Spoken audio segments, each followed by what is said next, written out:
هلو ليبي لويتر. النهاردة أنا جايب لكم تجميع لبعض الكلمات العامية باللغة الألمانية ومعهم بعض المحادثات باللغة العامية. أتمنى أنكم تستفيدوا من اللي أنا بقدمه وتابعوني عشان بنزل على طول محادثات وكلمات جديدة. يلا نبدأ. يعني إيه باللغة الألمانية؟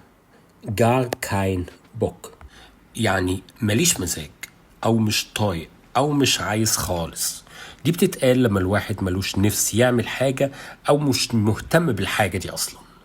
وزي المثال ده مثلا willst du heute lernen؟ عايز تذاكر النهاردة؟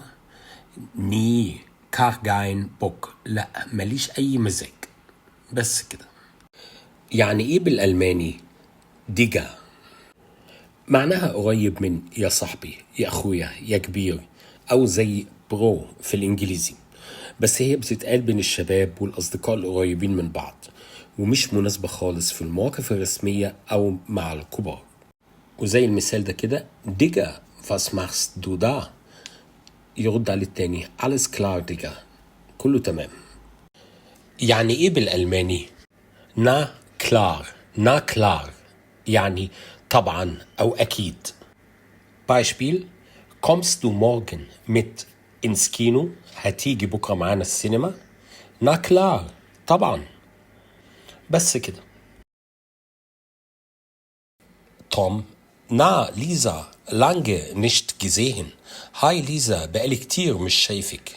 ليزا: هاي توم. stimmt wie geht es dir؟ هاي يا توم، صح عامل ايه؟ توم: alles klar ein bisschen müde. und du؟ تمام شوية تعبان كده، وانتي؟ ليزا: mir geht's super.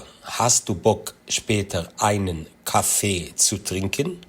أنا تمام جدا، نفسك تشرب قهوة بعدين؟ توم: klar warum nicht؟ ich komm gleich nach der Arbeit. أكيد ليه لأ، هاجي بعد الشغل على طول. ليزا: perfekt bis später dann. تمام أشوفك بعدين. توم: bis später ciao، أشوفك بعدين، باي. يعني إيه بالألماني بوك هابن أوف؟ يعني بمعنى هو نفسه في شيء أو نفسه يعمل حاجة أو نفسه ياخد حاجة. زي مثلا ich habe Bock auf Pizza، نفسي آكل بيتزا. بس كده.